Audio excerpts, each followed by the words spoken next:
Hey, everybody. Did you miss us?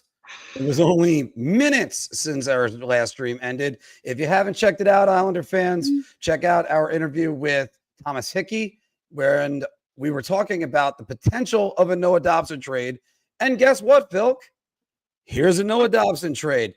But we have our draft coverage coming on tonight. We're going to have lots of guests on. Make sure you click on this, get the analysis of every draft pick from this guy over here, as well as all the guests we got coming on. But Noah Dobson traded to the Montreal Canadiens for Emil Heineman. Do I say that right? Is that Emil Heineman? Right? Heineman. Okay, good. I forgot the E in the middle. But the big news, the 16th and 17th picks, waiting on the official word on that. But that's what it looks like. That's what the trade is. These are tectonic plates. Yeah, I know. It's almost as bad as some of the other stuff that we've had during the season, like the Kako trade. Yes, everybody, and a great job by Darsh, Matt, 100% on that one. And Noah Dobson, look at those career numbers. Sorry, I had to get that one out. Oh, no, it is good. It is, and it's also fitting. Noah Dobson, career numbers, 230 points with the New York Islanders. Big year last season, although this season, bit of a drop-off, but Montreal is very high on him. First things first, what does this mean the Islanders are going to do with these picks, Phil? Everybody's talking about it in the chat, and I mean, Frank Cervelli kind of alluded to it before. The Islanders have pivoted away from getting proven talent from it, and they were going after picks. And Frank Cervelli was right. So, yep, they got the picks, and it seems like they're going after James Higgins. Seems like they're trying to trade up into the top 10 to get Higgins. So, I mean, if you get Schaefer and Higgins out of this draft class, as I said over the last couple of weeks, man, what a haul that would be to start your rebuild with, or your retool on the fly, I guess, if you want to call it that, because that's really what they're doing here, because they're not going scorched earth. But this is just that's a great first round. It really is, to get what could be a first line center in the future, and then probably your number one franchise defenseman. I would say that that's what they're looking to do here. So I would be on the lookout for a trade by the time the draft starts, maybe even in the middle, like in the course of the first round, somewhere early on in the first round, they'll maybe get to pull that deal off. And great deal for both teams. Remains to be seen from the Islanders end, really, because it's you got to get up there and you got to get the guy if that's what you're looking to do. But I think Montreal goes and they get a right shot defenseman that can come along. They didn't give up David Reinbacher, like I was telling you, I didn't think that was going to happen. They didn't even give up Logan Mailloux. They didn't give up Michael Hage. So, I mean, it's really good for Montreal to get this guy for really 2 first-round picks in the same year. And then another, I guess, a young defenseman there's maybe a little room to grow there with him. But I think it's a good deal for both sides of right now. I like it a little more from Montreal's aspect because they're getting the best player in the deal, undoubtedly. And if the picks don't pan out, they've got a proven product that's probably going to be a 50-plus point defenseman for them. I just wonder about the usage on Dobson, because you're not taking Lane Hudson off of power play 1. Like, that's not happening. Like, Lane Hudson's the guy. He's one of the better power play quarterbacks in the NHL right now as a rookie. Like, the guy had 60 assists as a rookie. So for me, like, I think Montreal gets a little bit of the better end of the stick there, but this has room for potential for the Islanders. Don't get it twisted. I love this trade right now for both teams. I do question what the usage is of Dobson, especially at a guy that now they're paying $9.5 million. He's not a number one power play quarterback. So that's going to affect some of his production. And they're not bringing him down to be a shutdown guy. So I'm kind of not seeing it as well. But look, good player. and he's going to fit right in Montreal. You look at that decor now. You mentioned Reinbacher, you mentioned Wayne Hudson, and obviously now Noah Dobson. Like those are three great names to throw in there. I mean, Montreal, they're going to be a playoff team yet again. They're already on the rise. So you got to love this trade. But you look at this trade for the New York Islanders. Now there's not only the chance of going up and getting James Higgins. I think absolutely. Yes, I agree with you on that one, Tendy. Yeah, Richie. You look at now they're going to go up to get James Higgins. Phil, I don't think it's going to cost them 16 and 17 to go get up to get Higgins just to move up. They might just say, we'll give you the first round draft pick next year, whichever one is the higher one, plus one of those. And then now the Islanders can draft somebody else. Maybe Jackson Smith could fall to them. I think we had was it Radim Merca that fell in our mock draft all the way to 16? I mean, I again, we did that based on what we were thinking, not on what the teams were thinking. So I mean, but you were taking the role of the team when we did that. Yeah. So I would just be careful with that. Well, I'm just saying, we have in our mock that we did, he did fall to one of those positions. I mean, and who knows, maybe the Islanders could also throw in, because the Islanders have a dearth of draft picks and draft capital. You could throw a second rounder, maybe a third rounder out there and move up a few spots. You got it. Yeah. I mean, they have that 2026 first from Colorado too, that they could end up, moving if they want to do that. They can move one of those two picks. I mean, they've got a third round pick from Colorado in 2028. Not that that's a whole lot, but I mean, they've got options to move. Hell, maybe, I mean, I don't think they would move one of their prospects, but maybe they move one of their prospects in that deal. I doubt they would want to move Danny Nelson, but does it cost them that? I don't know. And again, there's so much that's moving parts of this right now. But right now, we got to sit here and go, wow, Matthew Darsh. I got to say, so far, he's on his way to an A+ rating. Like, this is incredible so far. I mean, you look at the deal JJ Peterka got, he didn't even net a first round draft pick back. And I don't think this is just a feel good story. Nope. This kid's tremendously talented. He really is. I think he has the ability to be a first line center at the NHL level. I mean, Craig Button compared him to Nico Hischier. I don't know if he's that good defensively, but he is better defensively than people give credit for. I watched a ton of tape on this guy, and I watched a ton of him at Boston College and at the World Juniors. Like, this is a real, like, legitimate talent right here that's getting overlooked because he didn't have the best chemistry with Perreault and Leonard, and then ended up being amazing with Teddy Stiga for some weird reason. I just, sometimes play styles just don't mesh. Like, Gretzky and Hull were not as good together as everybody thought they were going to be. But because they were great in the All-Star game. That's one reason why. Well, yeah. I mean, but Hull and Oates were a different story. So it's like it depends on the player you're playing with, the way that you play, and what type of chemistry you end up having with them. And you know what? Higgins didn't, like Thomas Hickey said, Higgins didn't do anything wrong to have his draft stock plummet. What happened was that a bunch of other guys had great years while Higgins had a good year, albeit not a phenomenal year. I think another thing is that when you have a guy like Macklin Celebrini come up through as a true freshman and have the year that he had the year before, everybody looks at James Higgins like, oh, that's not nearly as good of a year. Should we should we spend the first overall pick on this guy? So the other guys that come up, like Misa had a 2-point per game year in the like almost a goal per game. So that's another one who rose. And then Schaefer, I'm sort of surprised in a way that Schaefer is one, considering that he missed a big chunk of the season. But I understand why he's rated so high. because the talent level is insane.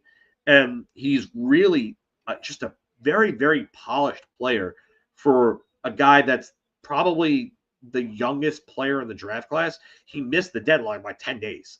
So, I mean, he was a September 5th birthday.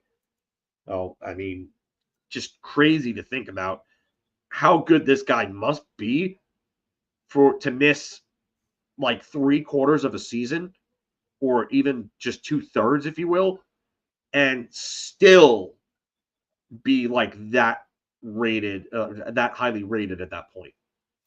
Well, again, you got guys that stuff just starts shuffling around, Yeah. and you got to wonder how stats from the O compared to, say, stats from NCAA, because you're playing against two different talent pools.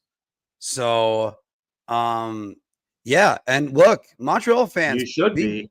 yeah, be rejoicing on this one. While we're questioning the usage, the player himself is a good player.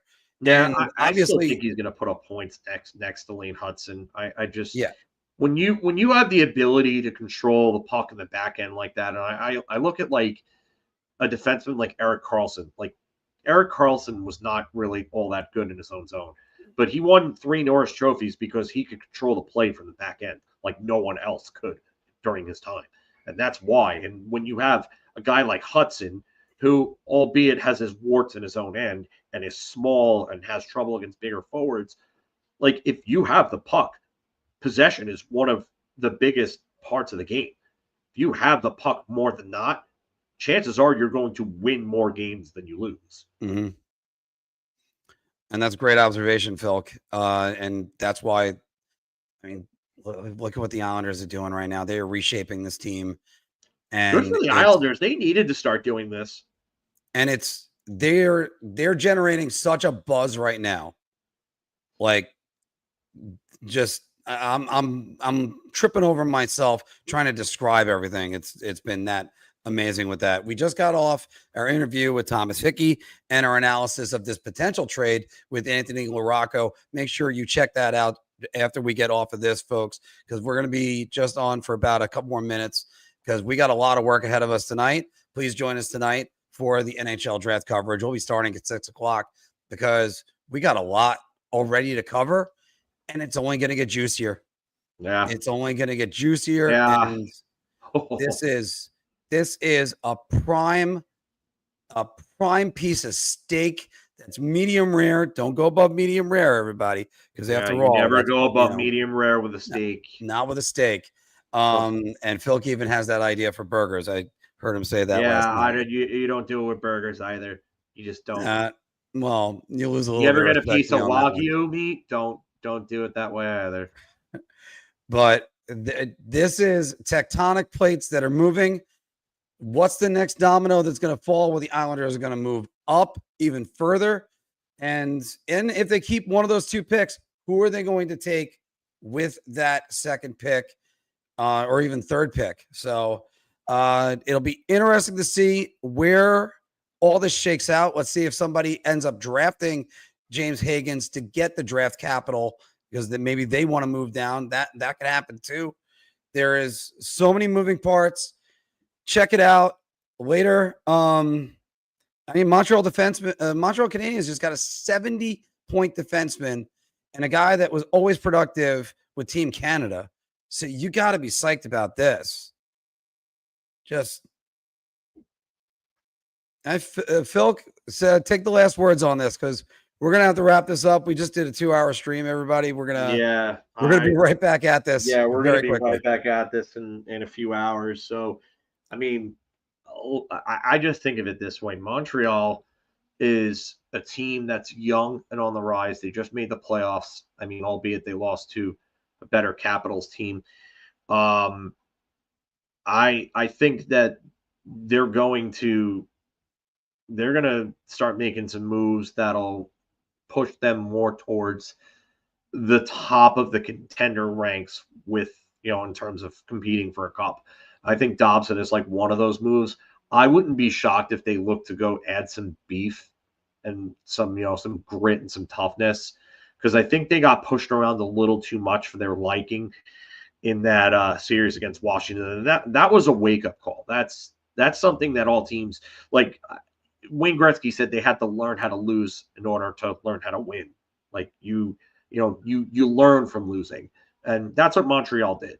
I think that they're going to go, like I said, and just add some muscle, add some grit, add some experience to that young core that they have, because they have a bunch of great young talents there. I mean, Dobson's 25. Demidov came up and he excited everybody. Yeah, we have a slightly used Carson Soucy we can offer you. I don't think Jeff Gorton wants anything to do with the Rangers franchise though, so that's definitely not happening. But you go and you add those types of pieces to a team that's younger and more skilled and that needs a little muscle, and then you can kind of develop that around that core. And it's got to be done in moderation though. You can't go making all Pavel Buchnevich for Sammy Blais and so on moves.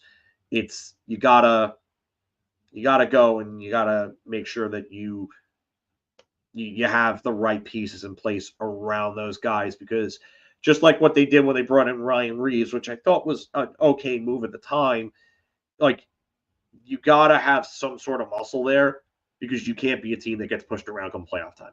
And that's what happened this year. They learned from it, and now they'll go and correct it for their sake. Hopefully they don't overcorrect it. And Sarah Valley has tweeted out, yes, it is the 16th and 17th picks. So we'll go with that. It is official now. And this is incredible. I think the Canadiens, they still have one more pick in the first round. I think they're done. I mean, I could be wrong, but I thought that they only had those two picks in this first round. Oh no, they have Calgary's pick. Yeah. Okay. So if it's between 20 and 32, Montreal can take that pick instead.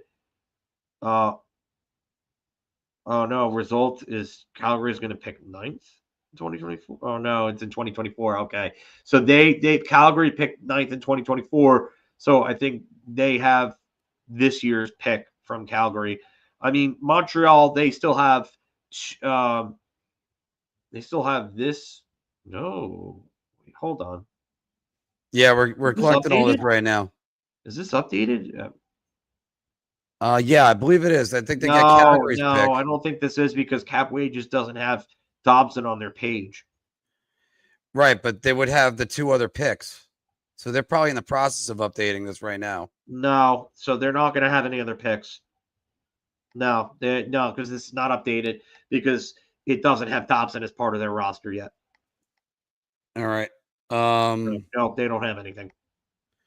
Looking on Tankathon just to be sure. Yeah, because Montreal has. Yeah, now it's updated. The New York Islanders 16 and 17. Yeah. And Montreal, we'll see if Montreal goes back and trades back into the first round later. I mean, there's a lot of teams right now that are out in the cold, the New York Rangers being one of them. We'll see whether or not they move back in. And, of course, the Edmonton Oilers traded back into the first round last year. So, all right, Phil, this is setting up to be quite a night. I'm going to have to download that. Okay. Okay. Wow. And maybe it doesn't happen. I'm not saying that it's going to or anything like that, but the fact that they're calling about Barzal that's something. Yeah. I mentioned this to you last night. I would not be surprised if he's moved. He's got a modified no trade as opposed to Horvat, who's got the full no trade. Yeah, you might not get full value on him, but he's still locked up for a long time.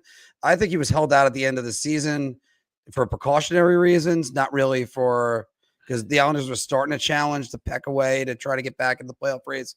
But that was about it on that. I don't think it was bad.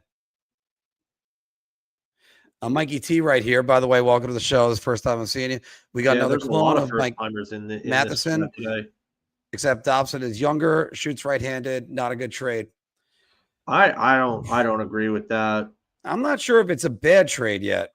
We're gonna see about that. I don't think it's a bad trade because this is literally coming from an insider, and I just said that I'm not sure that happens. Yeah. So why are you saying this other than being a troll? No, we're not. We're not saying that at all. That's according to Dave Pagnotta, not a Rangers fan. Yeah, and I think he was talking about that. Matt said it, not him. Matt literally quoted Pagnotta and said, "As right, Pagnotta. but that's what he's saying. And look, I understand the optics of it. So, he literally said it though. If you actually read the chat post, it said that according to Pagnotta. Who could Montreal get at a 2C? And that's I'm not sure of who you're asking about, Lucas. I'm sorry. Actually, you know what? I was thinking Montreal the entire time when he said that. Yeah, I'm not sure.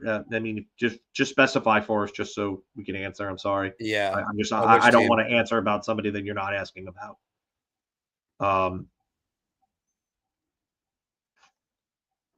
I mean, I don't know if it does get you 4 through 7. I think that you may have to move something else with it. I mean, we haven't seen a lot of move up though, like that far with picks in recent memory. Oh yeah, he's talking about Montreal. I mean, yeah, center market's not great right now. No, it is not. Marco Rossi's really the one that's available, but I mean, I don't know if I would. I don't know if a small team like Montreal is going to want to go add another small player like Marco Rossi.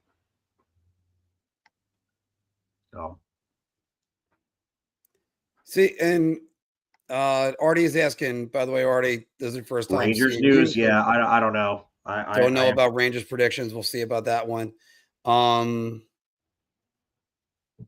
Have you heard this? Ilya Sorokin? No, I've heard nothing about that. I doubt that's anything legitimate. Yeah, I doubt that's legitimate. None of the insiders have reported that. I haven't seen it from Saravalli. I haven't seen it from Johnson. Haven't seen it from Pagnotta, Dreger. Nobody. I don't. I mean, if you've got a source on that, like where that's coming from, yeah. I don't think Hurdle's being moved. The last I heard that Tomas Hurdle, like Vegas is not looking to move him right now. So they might be out on Marner. And if that was what they were looking to do, William Karlsson, I think, could be moved, but I don't think that's enough to open up space for Marner because they've got other guys that they have to, the other positions that they have to fill. Beaver 21 is saying right here, how far is Higgins projected to drop? That's a good question. Because I do think there could be scenarios. I do think there's scenarios if a team might select them and then try to see what they could get from the New York Islanders and trade down, because there's a lot of futures that are in there. We've had one of our experts say 6 in the mock draft that we did. We had Higgins going 4th to Utah in the current state. A lot of things could change. I mean, Brady Martin might jump up and change a lot that's in there. There's just so many moving parts right now that we're just trying to get everybody and get our ducks in a row. Yeah. I mean, Montreal's defense looks pretty good. I mean, it's Hudson, Dobson, Goulet, Carrier, Matheson. I mean, they don't have a legitimate shutdown guy. Goulet's decent, but I think they need more two-way guys there. They have a lot of puck movers. They need more two-way guys, if you ask me. Jay Fed, love the energy you're bringing right now. Carl Alsner is definitely not what they need, but they need somebody who is really, really solid in their own zone to really complement those guys that were listed, those puck movers between Dobson, Hudson, and Matheson and so on.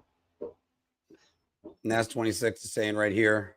Again, Gooley's decent. I would definitely want more defensive-minded defensemen in that top six. Yeah, pretty much this. Like, I would never trade Draisaitl for Sorokin or anybody. He's the Draisaitl again, and this is what I said about Shesterkin, is that Shesterkin's going to play maybe 55 between 55 and 60 games. Draisaitl is going to score you 50 plus goals, 110 plus points, and he's going to play all 82 games or something close to it. He has more impact on the game. Yeah. Brian Barker got injured at the beginning of last year, right? And then was out 4 to months, right? I think he was injured. I don't know for how long he was injured, though. I'm not gonna. Yeah. I know. I'm just recalling off the top of my head. Now the Dobson. Yeah, I think Reinbacher is going to be a good player. I think he could be a legitimate top 4 guy. I don't know about. I don't know how high he can. Maybe he's a 2 at his best. But then again, with this staff, could he be the 2 next to Hudson and then Dobson and Gooley on a pairing? Maybe. I mean, Gooley. I think Gooley's a right-handed shot, though. I could be wrong there, but no, he's a left-handed shot. Sorry. Chris Davis put this one in there. Heard San Jose open the talks for the number 2 pick for an established NHLer, but it could be a little bit crazy. I can't see them passing on Michael Misa. Then you have your 2-headed monster. Yeah, I don't see them passing on Misa either. I don't. I mean, Frundell laugh for number 2 Rangers take Hagens. Yeah, okay. I wish. Yeah. Well, then here's what the Rangers would do, especially with that coaching staff. They would draft Hagens at number 2 and then put him on the 5th line. Be like, wow, wait, there's a 5th line now. Got to earn your ice time. They have to earn their minutes, and we don't put our players in positions to succeed. Yeah, the Rangers' development is just awful. Yeah, awful. Everybody's got to win the Try Hard Award. All right. Well, guys, we were actually trying to do 15 minutes. We did 27. All the Canadian fans that are in here, you guys like the trade? Hope you do. Gotta love that you're getting a guy that's got a 70-point season under his belt, and you were able to keep both Mailloux and Reinbacher and not have to do anything. And Michael Hague, they kept Michael Hague. I mean, that's really that's another. I mean, they've got a bunch of prospects that they can move. I'd imagine they might end up making a move this off season for someone more proven. I don't think nobody wants Mailloux. I think we're kind of past that point. Not that what he did was right or anything like that, but I think we've kind of just what I'm gathering. If his name was circulated, I think teams are kind of past that at this point. Whether or not you agree with that, that's up to you. But that's what it seems like. I do have to laugh about this Rangers joke. We have a system: draft, don't develop, trade away to develop, trade them back when they're 32 plus. Oh boy. This would be interesting. Rumors are Montreal are going after Kyrou. I mean, I haven't heard anything about that. I don't know where you're hearing that, but I mean, it's not out of the realm of possibility. Nope. I don't know. We're going to be getting on more of that. Guys, our draft coverage is going to start at 6 o'clock, and hopefully we got even more trades to break down, but this one was huge. We had to get back on for this. And for the Islander fans or anybody that's curious, check out our interview with Thomas Hickey. We just got off of interviewing with him. We had a Cal Clutterbuck last week. Check that out. And we're going to have a huge show tonight. Lots of guests coming on left and right. We'll break down all the prospects that are there. This is going to be one hell of a night, Philk. So it's already shaping up for that. So everybody, we will see you at 6 o'clock.